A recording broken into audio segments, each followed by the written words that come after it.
and CEO at Step Foundation, and he works for DPI in education. And we thought it would be wonderful to watch DPI be implemented across sectors and use cases. So thank you. Good afternoon, folks. Am I audible? Okay. So after a masterclass by Pramod, it's a difficult act to follow. And I'm sure there are a whole bunch of other questions that you ran out of time. So, though the topic is DPI in education, I'm guessing there are not too many education experts here. So the focus won't be on education, but just education as a use case to talk about the larger idea of how do you innovate, and the innovation is not stopped by boundaries. So the focus is on innovation, and education is just an example of that. Is there a clicker?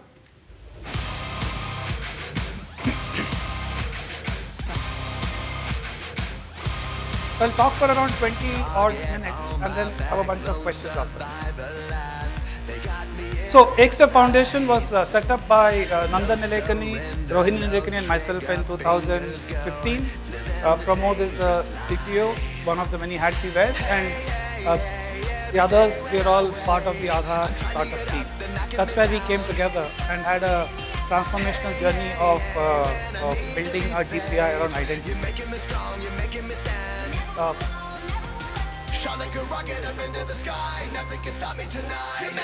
Okay. Now, just try the clicker. Okay, going in one direction. Okay. So, school education anyway is complex, but more so in India, given our scale, given the languages, and given the administrative complexity. And in your respective countries, it could be differences by provinces, differences by dialects, but education is big, complex, and diverse in India. Second, unlike an identity where there's a transaction of giving an identity and proving it, this is a social process. One piece of great content, one great teacher, one great technology does not solve the problem. It takes 10, 15 years to take a child who's 3 years old, and 15 years later, at 18-year-old, the child is ready for the world. This journey is what schooling and education is all about. So all of these various people, and this is a very simplified version, all of them come together in this journey.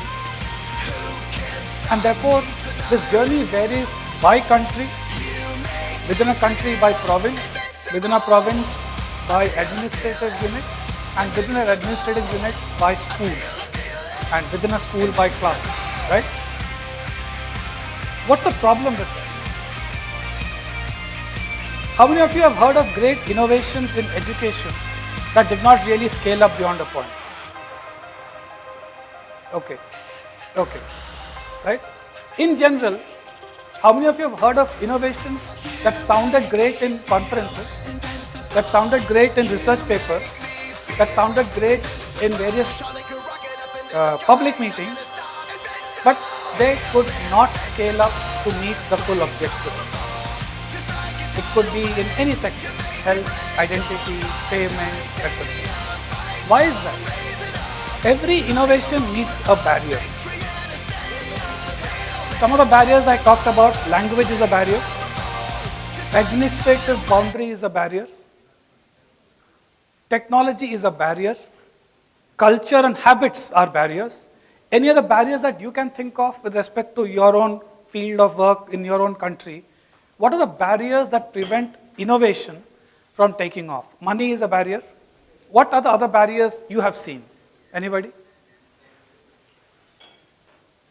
Why does innovation not take off? Why does innovation stop at a point? Market disincentive is a barrier. Yeah. Sorry? People. Yes. What about the people? They don't accept it. The attitude of the people, right? They don't embrace it. When do you not embrace an innovation? Anybody? Why do people not embrace innovation? Take your own country. That's one fear of change.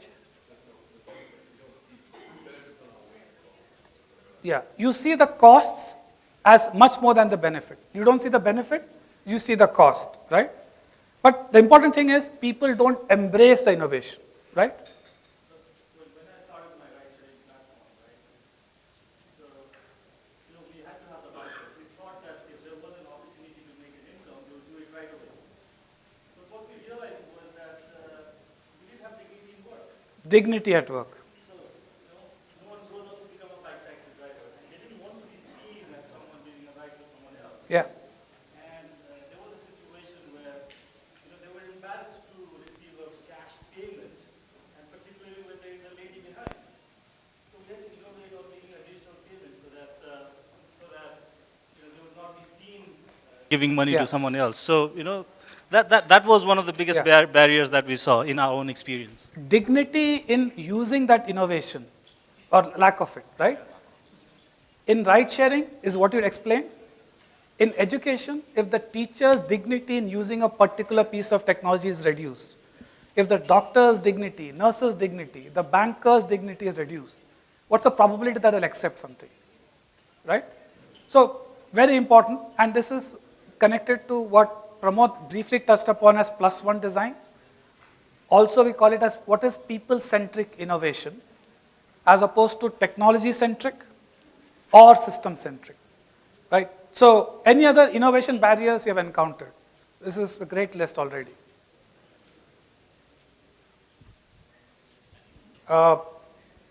Yeah, please.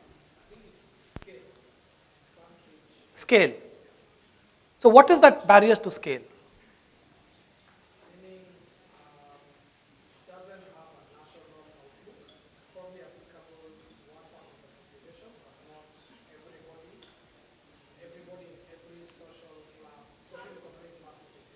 Right. So to scale up, you need resources. You need funds. You need to buy stuff. You need to procure. Those become barriers, right? And why that's important, I'll connect it back to something that again Pramod mentioned in his previous talk. But there are so many barriers. So innovation is no guarantee of success. If it was, entrepreneurs like you, the probability of success would have been 90%. But instead in entrepreneurship, probability of success is 10%, right? Because of all of these barriers. So is the case in the development sector. So what did we do? We had set a goal of 200 million in 5 years. We knew all of these complexities. What did we do? I'll fast forward to what exists now and then go back and explain how we solved some of those innovation barriers.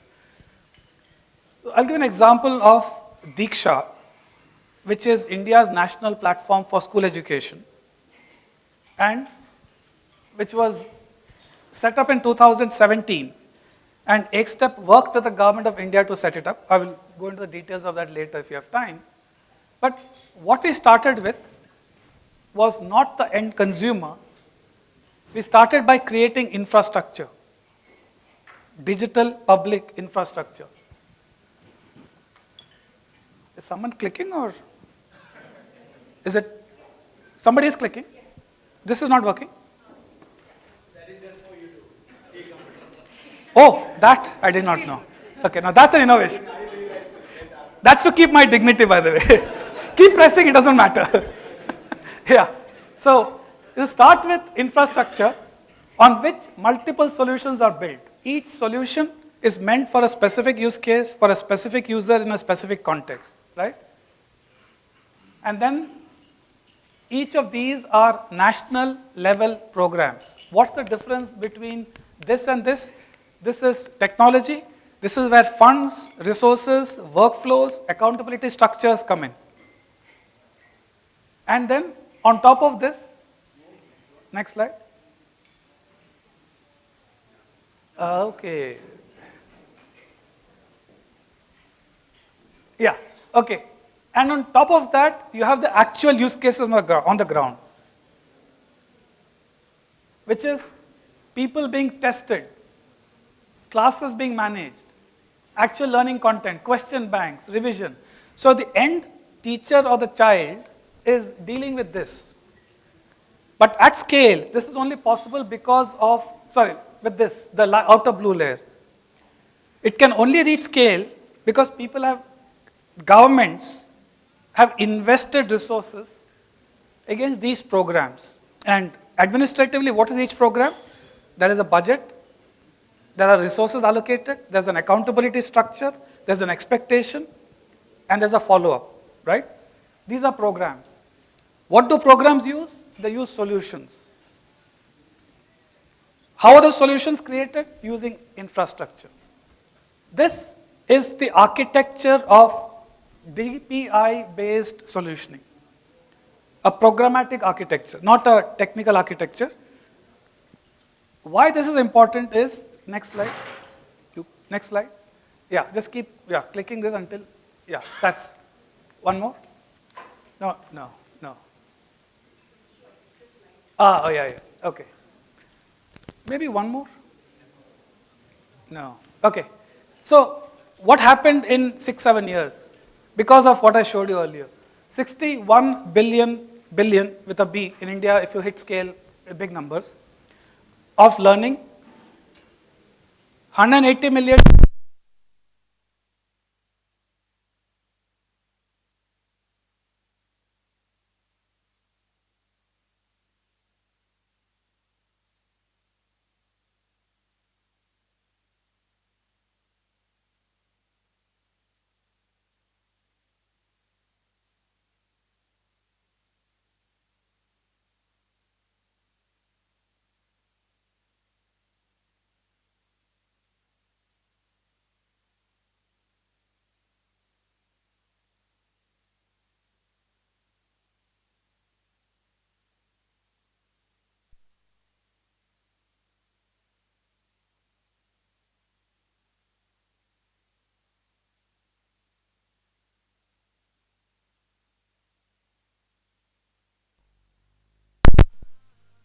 lot of infrastructure, but we, as X-Step Foundation, asked the question, what is the one thing that unifies the whole system? In India, it was textbooks.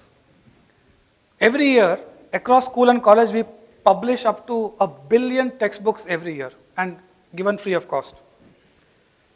So every household, whether they have 3 square meals a day or not, they will have a set of textbooks in the house. Textbooks are plenty.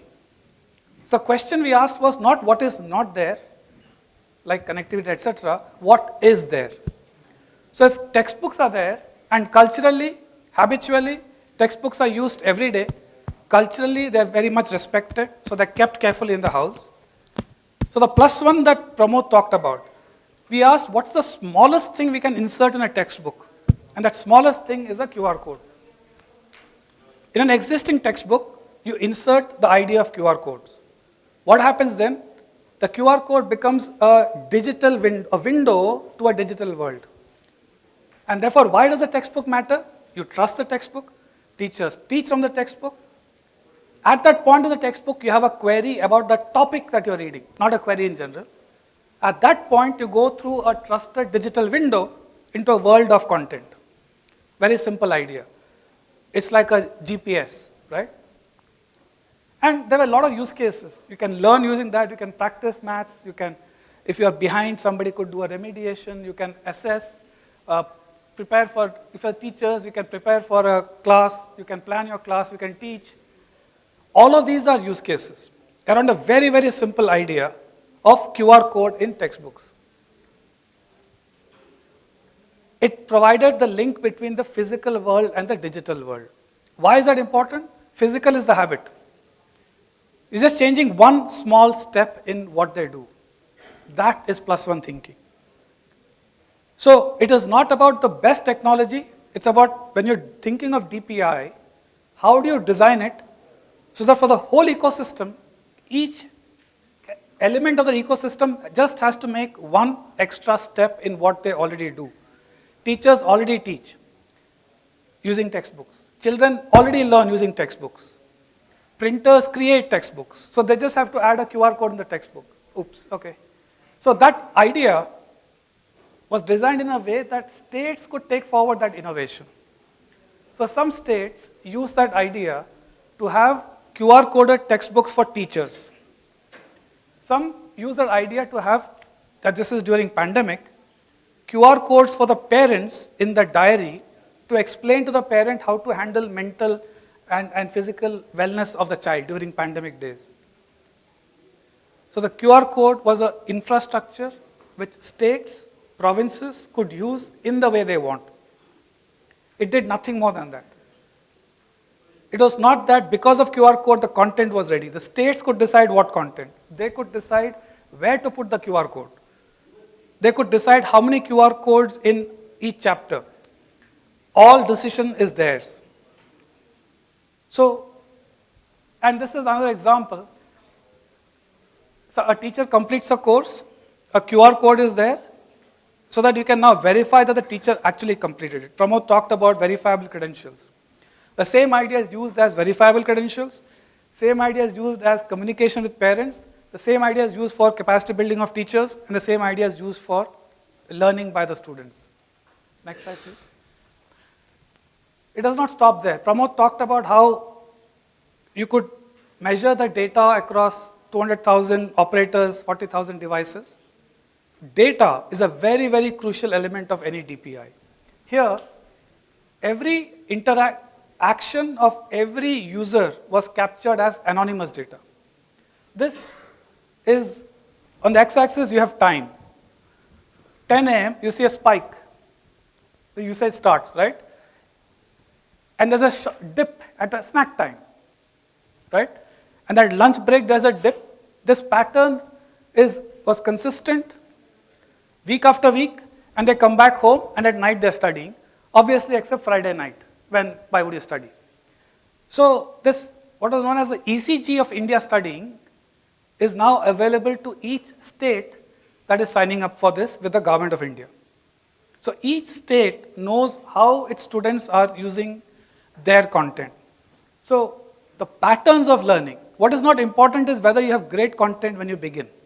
What is important is, are you able to see how it is being used, and then you can always continue to improve. If you don't have data, you're flying blind. If you're flying blind at the scale of your country, you don't know what's happening, then it has to be, like Pramod said, you have to believe that Angelina Jolie is actually getting food from government of India, right? Because you have no other way to verify. A second use case is capability building of teachers. Again, during pandemic, obviously, face-to-face training could not happen. So during that time, around 7 million plus teachers enrolled in around 30 odd courses, 168 million, out of which close to 80% completed it, which is 137 million certificates. There is data availability, which means teachers who have completed the course, the state knows about them. Because the state wants the teachers to complete the course to upgrade their capability. These are government teachers. Now, what the state does with that data is up to each state. So this is again an example of capability building happening across the nation because of an underlying infrastructure. The exact solution, so somebody might teach capability building around maths. Somebody else might teach around values. A state might teach in English, another will teach in Hindi. That is the administrative structure of the country. You can't change that. Next slide, please. What it also did, a DPI approach, also allowed the various states and districts to work with their existing ecosystem. In some of the larger countries, let's say Bangladesh, somebody from Bangladesh? Yeah. So you have large population, right? So other than BRAC and a few others, it's not possible for an NGO to work with everybody. So you'll have someone working in Khulna, someone working in Mymensingh, someone working in Chittagong, right? Small NGOs, but they know the local administration. The administration trusts them. Enabling each province to work with its existing ecosystem of trusted partners is then what started happening. So everybody need not work with Delhi alone in India or in Dhaka, Bangladesh, right? That is important. Now going back to the point, why is the innovation not accepted? It's not accepted because we were never part of it. But when a local province is involved in the co-creation, it's their program, it's their innovation, then it's a different equation. Next slide, please. So, and therefore an idea that started as QR code in textbooks quickly became, during pandemic, the QR codes that you saw, that Pramod talked about, in the vaccine certification, the certificate of completion for teachers, or also in work experience. The same building block. Completely different use cases. Right? That is the power of public infrastructure. That is the power of the public part of it and digital infrastructure. Next slide. Now, imagine the same idea can be used to track cylinders as well as track water complaints or quality of water complaints. These are still work in progress. But an idea that was born in a textbook now has migrated beyond sectors, beyond administrative jurisdictions, beyond barriers of language. Next slide, please. How do we do this? There's no great secret. We've been doing it for thousands of years. How do we build houses? How do we build transport? Next slide. We first don't build the house, we design the building blocks. You design the bricks, the cement, the paint, the beams, the windows, the tiles, right? Is there one perfect house? Right? Even in a city, my house is my house. So the dignity is a very real concept. How can I like something which I was never a part of creating? So in construction industry, that's how we have created millions of houses without everybody having to design a brick. Imagine the alternate scenario. We design the perfect house, whatever you call the perfect house, Buckingham Palace or whatever, right? Now, everybody should have that house. Why? But when you start with building blocks, you showcase 5-6 houses. You showcase the advantage of this in a wet climate, advantage of that in a cold climate. And somebody says, I like that. I think it's relevant for me. I need something bigger, smaller, whiter, darker, more windows, less windows. Give me the agency, the choice, the power to make those changes. Without the headache of designing cement, designing bricks, that somebody else can design. That's not of value to me. Next slide. And that's how Diksha was built. We did not build Diksha first. We built Sunbird as X-Step Foundation, which is a set of open source building blocks. You see some of them here. Therefore, credentialing and locker here becomes easy when combined with what MOSIP has built to take to other countries. So I showed you just 3 of these. I showed you Phygital, the QR code. I showed you capability building. There are courses, etc. So capability building was used for teachers, but it could also use for farmers, for administration workers, for nurses, for officials in India. There's a platform called iGot, which now there are 1.5 million Government of India officials who are taking courses, much like the teachers, built on Sunbird, but by a completely different department of India. And over 4-5 years, the plan is to take it to all 20 million government paid officials, whether it's at a central level, state level, district level, or local level. And sorry, let's keep it there. Visibility is the data part. Embedding telemetry into it, whether it's Aadhaar or Sunbird, and there's a whole bunch of others. So each block is carefully designed as to fit with other blocks. That's why you see the diagram as it is. Next slide. And what that does is, and therefore the same Sunbird can be used, just keep clicking it, coming. Yeah. Whether it is capacity building, I told you about iGot, 1.2 million government officials, a platform for urban learning, a agriculture farmers platform, or in education skilling, there are a few use cases. A CoWIN, which was built using DevOps, and DevOps used one building block of this. Other people are using it. They are not Xstep. Completely different people from government, for-profit, even not-for-profit, in different sectors, each figuring out if there exists brick and cement, what kind of a dwelling or a house do I need to build? And that is why we are calling it enabling innovation without boundaries. Next slide.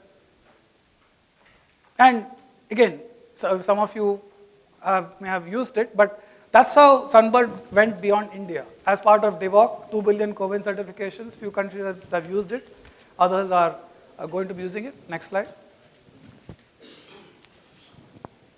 Yeah, and what MOSIP and CDPI is working on, a G2P Connect, where there's a whole bunch of participants, and Sunbird is just one of the building blocks and one of the participants in that. It enables a collaborative approach. It's a building block, right? How many here have had pizza? Everybody. But the pizza you get in India, in different parts of India, you will not get elsewhere, because you use the local ingredients to make what the local palate wants. Next slide, please. And therefore, the way forward as Xstep Foundation, we are creating more building blocks like learner passbooks, AI-based language learning, virtual assistants, again AI-based, and open network. You will hear more about it. Open network around education and skilling, each of which will trigger many more use cases across sectors, across countries, across ecosystems. As Xstep Foundation, the advantage we have is we are entirely self-funded. The philanthropic effort from Nandan and Rohan Nilekani. So we have the flexibility and the freedom to design these building blocks for others to use, even though our primary focus is on educational skilling. So I'll end with the next slide. I talked about barriers. Is there a way you can convert a barrier of innovation into a carrier? Is there a way you can think of the walls of innovation and create doors in those walls so that the innovation in one country, in one sector can go into another? So the question that was asked to Pramod, what's the sequence I should start with? And Pramod's answer, it does not matter. It does not matter if you have these building blocks. Because whether you start with identity or education or pharma, the underlying building blocks are similar. It's just a question of rearranging them to solve various use cases as you go along. So I'll stop with that and maybe take a few questions. So yeah, thank you.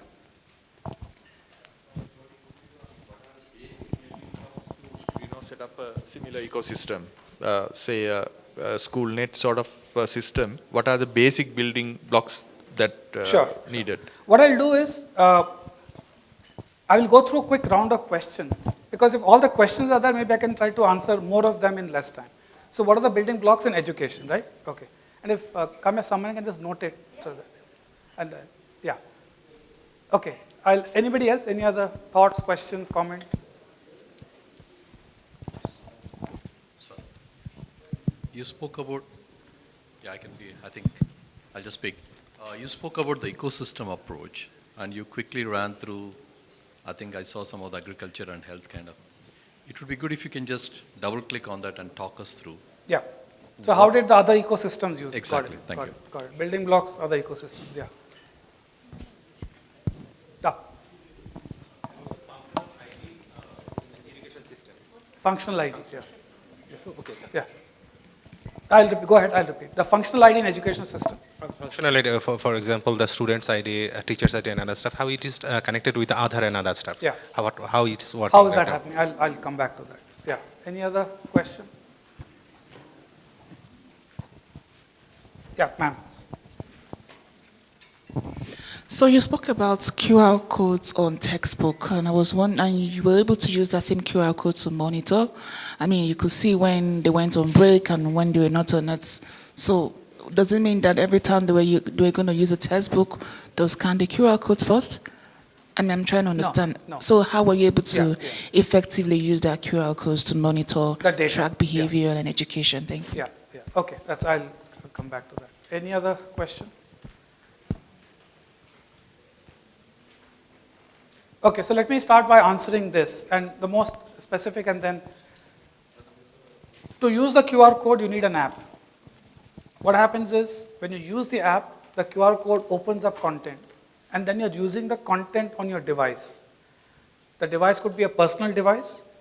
The device could be a television in the classroom. Device could be a laptop projecting content onto the wall, right? But whatever it is, content is now playing.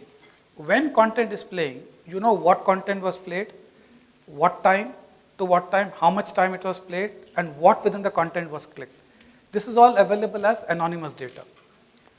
So I don't have to use a QR code to open the textbook.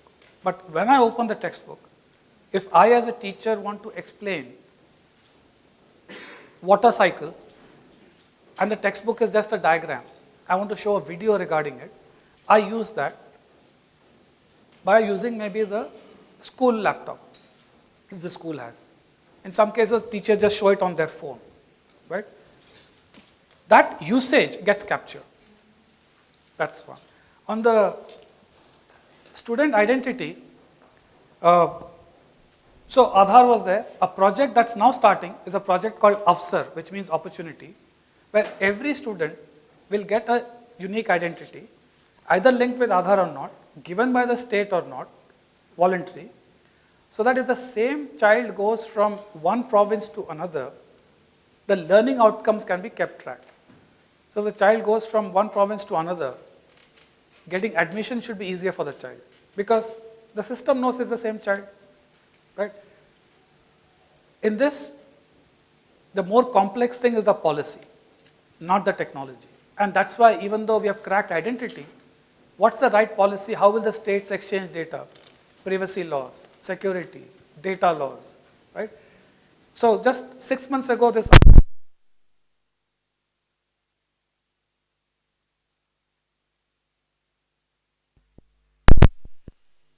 double-clicking on the ecosystem approach, actually before that maybe the building blocks in education.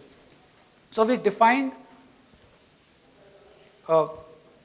3 use cases, 5 actors. The 5 actors are teachers, parents, children, administrators, and community. And we put together 12 building blocks in education. In fact, if you go online and look for, and maybe you can send that later, NDEAR, National Digital Education Architecture. It's a report, and we were part of that committee, where the 12 basic building blocks in education have been listed with a detailed explanation of each one of this, and it's downloadable. So I won't go into the details of it. So there are 12 building blocks. Data is again a building block. Content is a building block. And like that, there are 10 others. Ecosystem approach. So let's say I'll take the IGOT example. They saw the Diksha thing and they said that we want something like that, right? But Diksha was meant for children and teachers. IGOT is meant for government officials. The use cases are completely different. So they took the same building blocks, created the solutions on top. If you remember that slide with that whole, right? They created the additional layers on top. The program is called Mission Karma Yogi. That program created an institutional structure called Karma Yogi Bharat. That institution runs IGOT. And then they then got external vendors to build the additional pieces that they want on Sunbird, those additional solutions, to fit their needs. Because on their needs, it was more of the teacher capacity building kind of a use case, not so much the QR code. Yeah, so does that answer the question or? So likewise, agriculture is agriculture ministry. They have their own internal systems, their own internal administrative structures, their internal IT teams. They evaluate it, take it up, and then build on top of that. That's how it works. Thank you. Yeah, I think we are past time, but if there are any other questions? There is one here. Oh, Hello? yeah, sorry, yeah, please. Yes, and it's a very brief one. What you've demonstrated to us, is it applicable to primary and secondary schools? Is it something for higher institutions of learning? Because I've seen in the context of most of the developing countries, the policies there do not allow learners before tertiary to carry gadgets to schools. During COVID, it was okay. EduTech was sailing very swiftly. Right. Online learning was the order of the day. Right. But the moment COVID ended and they went back to physical classes, they have not carried their laptops, they have not gone with their tablets. Even the teachers have abandoned Right. online, any e-learning approaches. How is it here? So are we talking about primary, secondary? And if so, does your policy allow the learners to go with gadgets to schools? Yeah. Thank you. It's a great question, and in the answer is the difference between tech-centric view and people-centric view. So if it is about devices or not and e-learning, it is tech-centric, system-centric. But if you look at the life of a teacher in a government school in remote does not have access to content. And in India, most teachers have devices and they have connectivity occasionally. Can this be used for the teachers to upgrade their skills and then go to the school and talk chalk and talk? Can that happen? It can happen. So is a device needed? Yeah, at some point it is needed. But this is not e-learning. So for example, a teacher in Rajasthan is supposed to explain a tidal wave. She has never seen the sea. How does she explain tidal wave? She herself has to know it first. How does she know it? She needs content. When will she get content? Not once a year in some training, but one day before the class. And she doesn't need 1 hour. She just needs a 5-minute video to show her that, look, this is a tidal wave. Then, if she has a device in school, she can use it to project that screen, saying, look, this is how a tidal wave looks. If she does not, she'll just go and draw, but at least she knows. So people-centric +1 view means in my state, what is the problem I'm solving? I want my teachers to teach better. I think there was a question on how do you know what problem to start? The answer is where there is political will, where there is demand for it. So if, for example, in 2017, the government said we must set up a teacher training platform, there was a kind of a will for it, right? But the way the same platform is deployed in various states is dependent upon how each state wants to do it. So to go back to your question, is this more for tertiary learning? Yes and no. It can be for primary learning if you focus on the teacher. It can be for tertiary learning if you are focused on the teacher and student, because the student might also have a device. But not starting with technology is important. We didn't start with technology. We started with the textbook. The question was when the teacher, and that's why I don't want to go too much into details, most teachers in India, government teachers, don't get proper training. We have budgets only for training 10% of the teachers once a year. That training is very physical, 5 days face-to-face. But what the teacher needs is knowledge just in time. That's the problem they're trying to solve with the teacher training use case. For the children, it assumes that the children are in grade 9, 10. It assumes that in some cases, the child needs to practice maths, let's say, practice a language. Each state and province is figuring out how to use this infrastructure to solve their specific problem. The problem is not e-learning. right? And that is important. I'm using education as an example. How you define your problem is the first and most critical thing. In education, if you had defined it as e-learning, you would very soon have a wonderful solution and hit all the barriers to innovation. Because it was a technology-centric view. But if you start with a people-centric view, what works will work in your country, what's the political view in your country, then if you think as to what is the digital blocks that exist, whether created in your country or by MOSIP or in another country, then it's a question of constructing your solution layer by layer. That solution needs a program, funds, resources, administrative structure, accountability structure. That program needs a solution. Let's say e-learning is a solution. That e-learning solution needs some technology, right? And that's the sequence to think. But if you start with e-learning, very quickly you'll hit some barrier to scale. Any other question? Yeah, yeah. Plus one thinking. Sorry, plus one thing. Plus one thinking. Is it a sort of a operational approach or is it a strategic approach? Now, when you explain it, I see a fairly complex strategy in behind. Now, when you say scale it to other provinces and how they interconnect this system. Now, how do you manage this sort of a paradox? Now, plus one thinking, is it sort of an operational approach, but strategy in behind? Yeah. So how do you explain it? Great question, and I'll take your question also. Okay, thank you.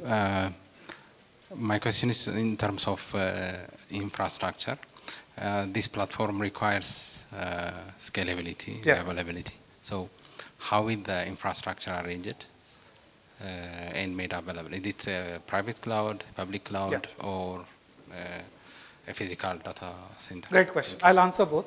So you're right. It is more a strategic because it's plus one thinking, right? It starts with a strategic designing, but to implement it, you have to think operational. I'll give an example. The textbook. It took us 3 months to look at all textbooks across the country to understand what's the smallest, the cheapest, thinnest quality of paper to decide the specification of the QR code.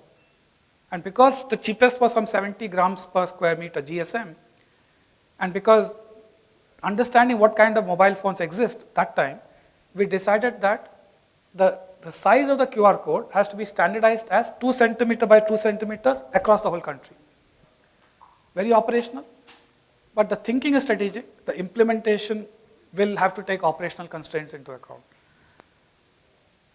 Sunbird is cloud neutral by design to get sovereign choice. Diksha, for example, started off with AWS cloud, then moved to Azure, and now it is on Oracle, again by design. So strategically, it was decided that sovereign independence has to be there. So the technology has to be cloud neutral, right? And that's not cheap, but it was put in the design upfront. And that's why right now Diksha is run on Oracle by the Ministry of Education. iGot is run on a Government of India cloud for now, because it has Government of India civil servants data, etc. That flexibility is again an important part of DPI thinking, because Bangladesh might want to use AWS, Zambia might want to use Microsoft, some Estonia might want to use their own thing, right? The DPI has to be capable of handling each one of this. Yeah. I'm sure if there are more questions, that will be taken up across. I have exceeded my time. Yeah. Okay, and wishing you all the best. Thank you for a patient listening. Thank you.